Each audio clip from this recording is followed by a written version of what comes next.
I salute you, members. Welcome back to Agora Legis, a platform of legal minds, legacy built at law school. Well, we are back again at our platform, and we bring him back again, the legal genius of last time. As you asked for it, we have brought now the topic about the kabaka crisis of 1953. And in this video, we are going to talk about the quid of the kabaka crisis. People who are wondering what is quid, well, it's a Latin word that means what about. So when we say quid of the kabaka crisis, we mean what about the kabaka crisis? What is it about? So that is your take of for today as new vocabulary, quid. But we are going to talk about the quid of the kabaka crisis. We shall talk about the causes of the kabaka crisis, and we shall talk about the aftermath or the implication of the 1953 of the kabaka crisis. Well, good afternoon, Council. Welcome back to Agora Legis. Thank you. Good afternoon as well. Yeah, it's really a privilege again to have you back. Our viewers and listeners were so much touched by the content of last time about the Buganda agreement, and they asked for you again for discussion about the 1953 Kabaka crisis. It's a pleasure. It's a pleasure. For real. Okay, so without further indulgence, tell us about the Kabbalah crisis. What is it about? What's the fact of the Kabbalah crisis? We're only hearing 1953 Kabbalah crisis. Was it a crisis that people died or people rioted on the road? So what kind of crisis is it? Okay, before we indulge into the discussion, I want to thank you for having this idea. Many students out there are looking up for discussions and they waver some small things. So it's better that for you came up with the idea of Agora Regis and you help out other students. So another thing that I've noticed is that you keep on introducing new vocabularies before the discussion. Yeah, today you've talked about quid. Yeah, I'm also learning quid. I didn't know about that. Thank you so much. Now, about the Kabaka crisis, it is key to note that there are two crises. We have the 1953 to 1955 Kabaka crisis and the 1966 Kabaka crisis, which is also referred to as the Mengo Buganda crisis, Or a mango battle? the Battle of Mengo. All right. Yeah. Now, for this discussion, we are going to interest ourselves in the 1953 to 56, 55 Kabaka crisis. Yeah. Now, before we start discussing on the 1953 Kabaka crisis, it is key to note that the before 1953, Uganda, now we are discussing Uganda, not Buganda. Uganda generally, it had unified as a protectorate, and now Uganda had gotten a new governor. That was Sir Andrew Cohen. Yeah. Sir Andrew Cohen came to Uganda in 1952 with reforms. These reforms included the political reforms, included the economic reforms, and then the educative reforms. So among these reforms, we had the political reforms, and the political reforms concentrated onto what we refer to as legico. The legico is the legislative council, the representation of the Africans. So Africans were to represent themselves on the legislative council. That was a reform. Still under political reforms, Cohen came with unification of East Africa into the federal A federation. federation. Now, we should know that by the time we go to 1953, 1952, the World War, the Second World War had ended, and as a result of German causing the World War, United Nations comes up with a decision that let Germany lose all its territories in Africa. And we all know that before this decision, Uganda and Kenya were the colonies of Britain in East Africa. But after that decision, then Britain was given, Tanganyika, the current day Tanzania, was given to Britain. It was Britain to take over Tanganyika at a time, and therefore the entire East Africa was now taken control by Britain. Britain. As a result, Britain sent Andrew Cohen to unify the entire East Africa. Those were the three countries of East Africa. Mm. These countries had to unify and make a federation.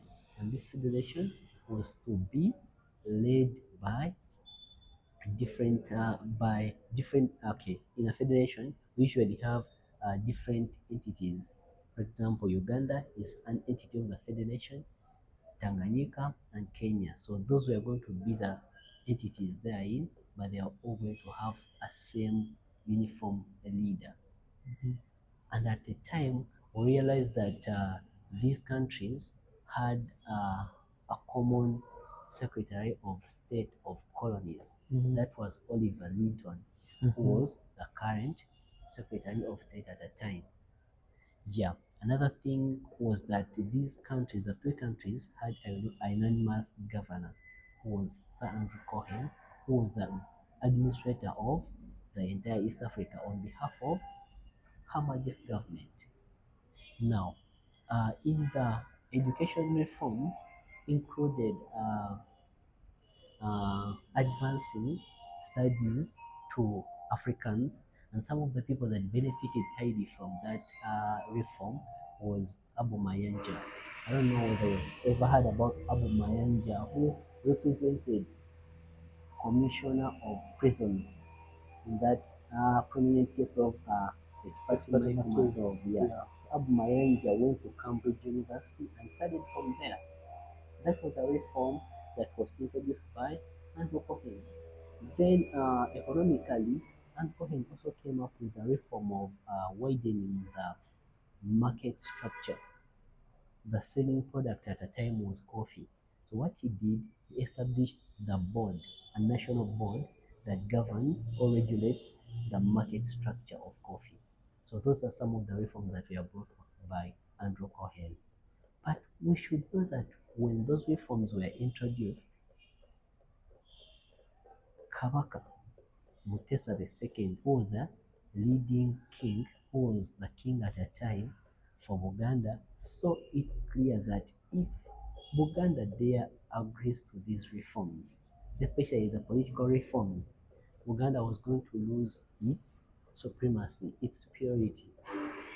Because if they unify East Africa, that means that the Kabaka is not going to be recognized anyways. So from the start, Kabaka Mutesa II rejected.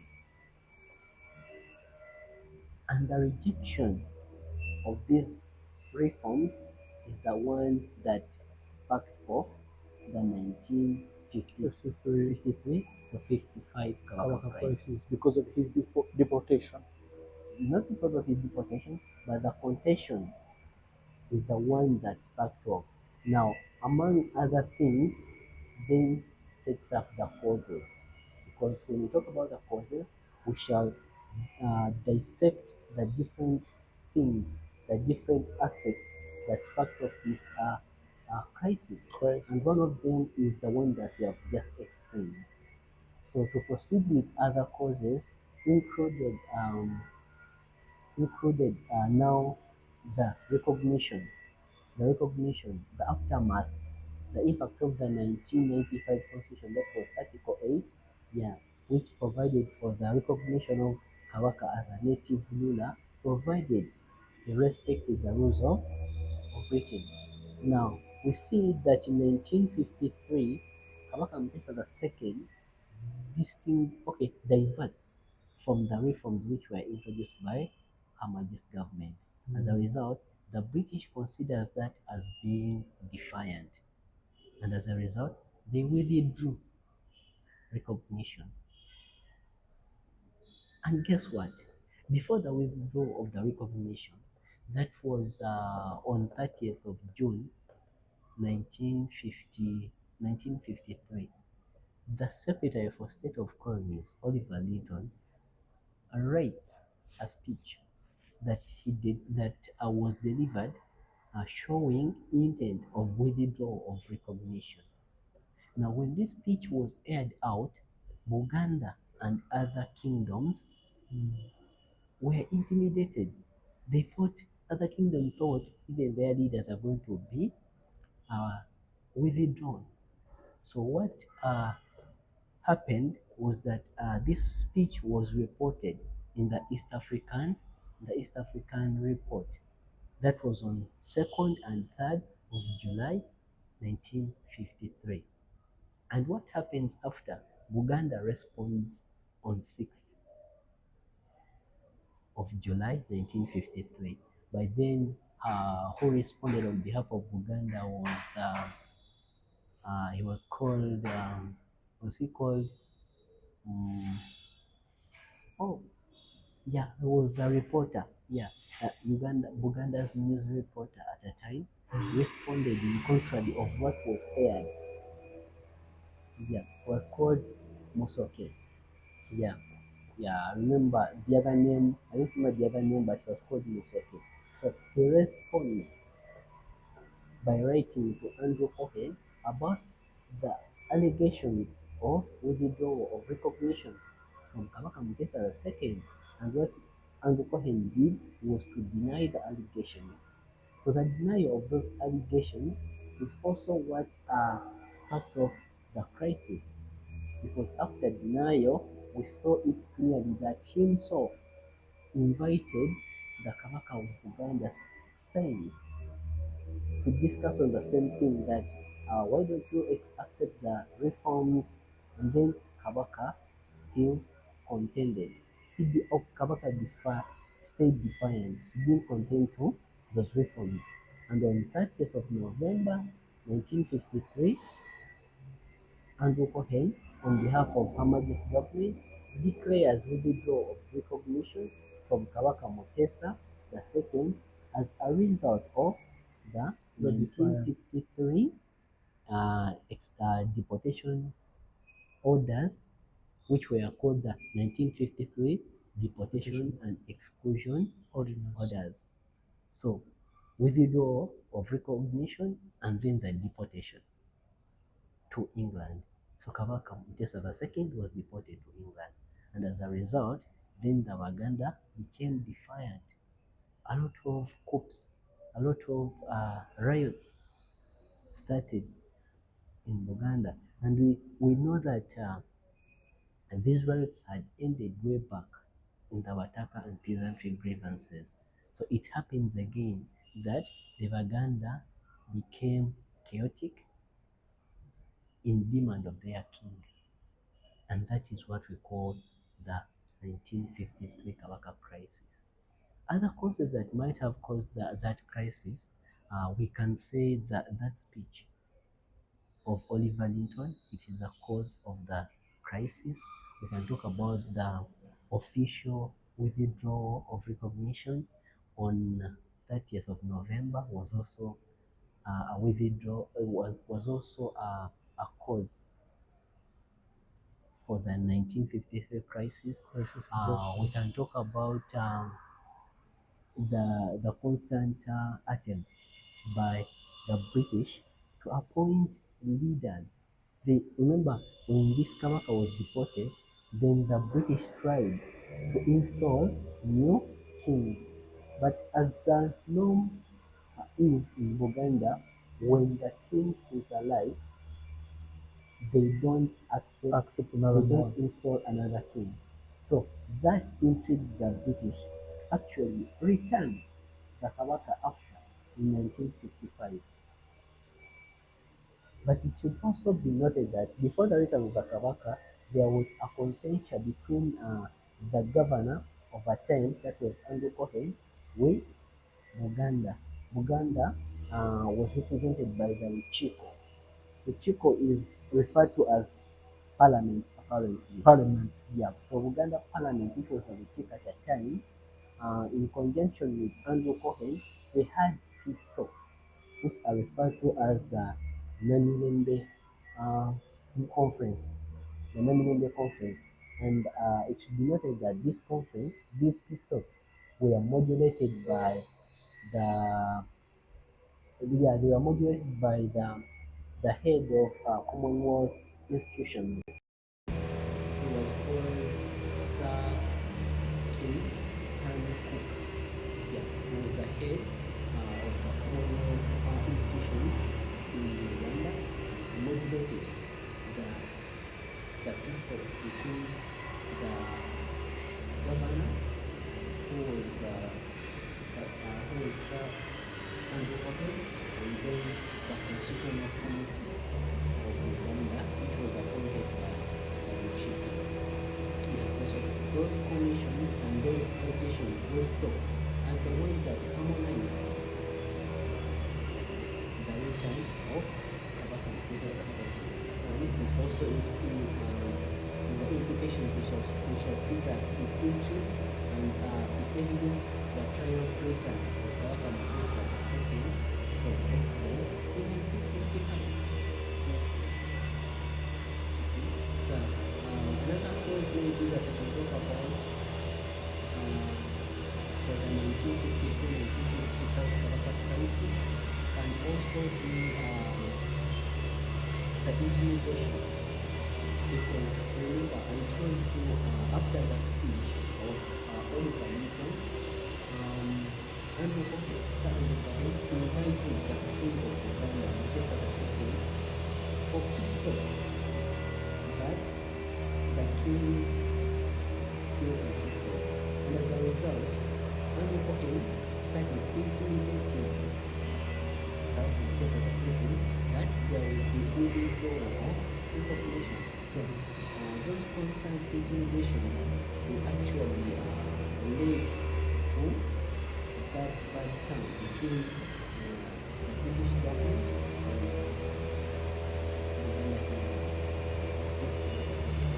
So guys, there we have seen Queen of the 1953 Kabbalah crisis. We have also seen the causes, and now we want our discussant to take us through the aftermath or the consequences, the implication, the direct and even indirect or long-term implication of this crisis. Go on, sir. Okay, well, about the implications, it should be noted that a lot of things instantly happened as a result of the crisis, and others happened after that. An example I can give another implication is that the 19th was replaced by the 1955 Uganda government. Yeah, it should be noted that when this crisis happened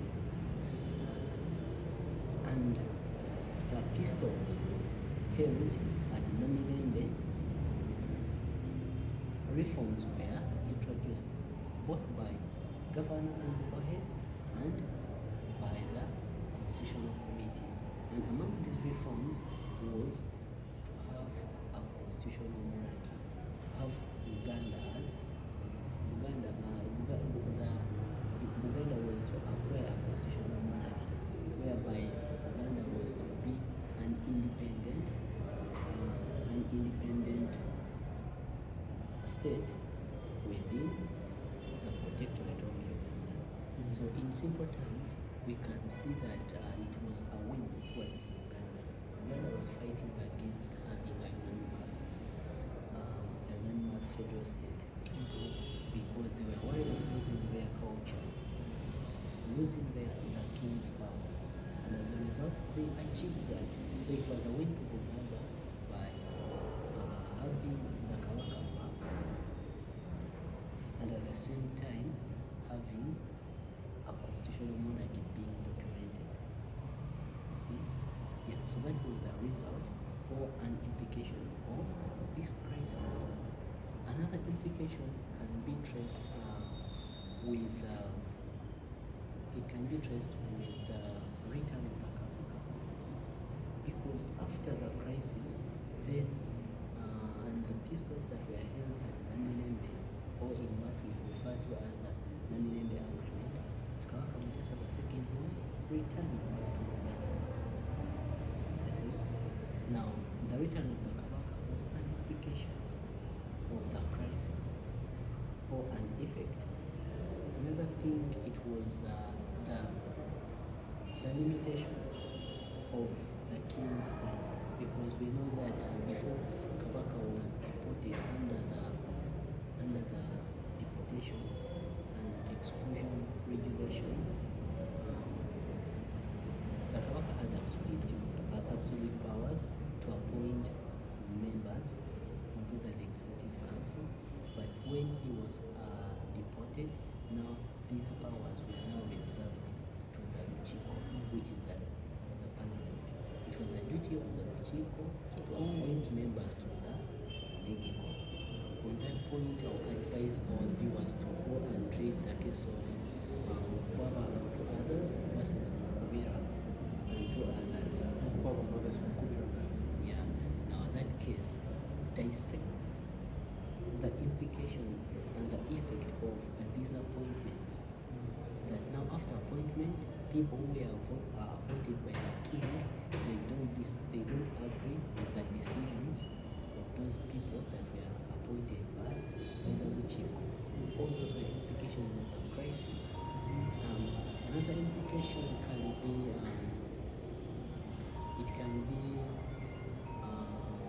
like what we see right now, that political parties were formed because There's a long-term implication. yeah, every day, the people of Uganda were fighting for the return of the kabaka, and as a result, they formed commissions and political parties to fight for the return of the kabaka. Some of the parties that were formed were the EP, which was led by Benedicto Chunka, the UNC, and then later the formation of the KY Kabaka and then that also led to another implication of the prosperity and the prestige that was ongoing in Kabaka piece of Ethiopia. That even when we came to 1963, he was a potential candidate of being the first president of Uganda because of the success he held in resisting an anonymous federal state. So it put him in an advantage position as being the first president of Uganda. That was an implication of the kabaka crisis. And maybe another thing that we can talk about,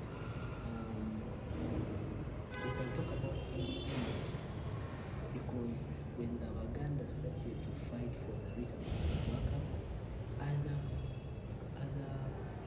other territories, other kingdoms like Manyama, Musauda, they rallied behind Uganda to fight for Uganda's independence. And as a result, we acquired our independence in 1962. That was an implication. Yeah. So those are some of the implications of this crisis. And I urge you, our viewers, to go and read more about this crisis, because it is set and it is tricky.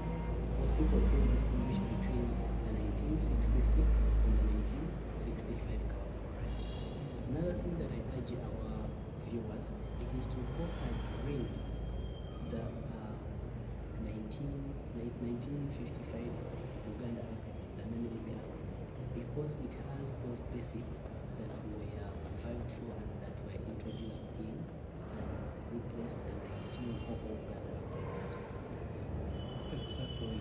Thank you. We are so grateful, Council. It has been a very insightful discussion. We have seen what the 1953 Kabaka crisis is about, how it came about, the causes, and the aftermath of the consequences of this crisis. And I hope you really enjoyed the content. In case you are not satisfied or you have any question, do not hesitate to comment. We respond exactly in time because we are 24 hours tuned for your success, guys. Thank you for watching, and It's still Agora Legis. Like, subscribe, share to your colleagues, to your classmates, to your groups, and we believe that together we can bring this vision far. Thank you for watching.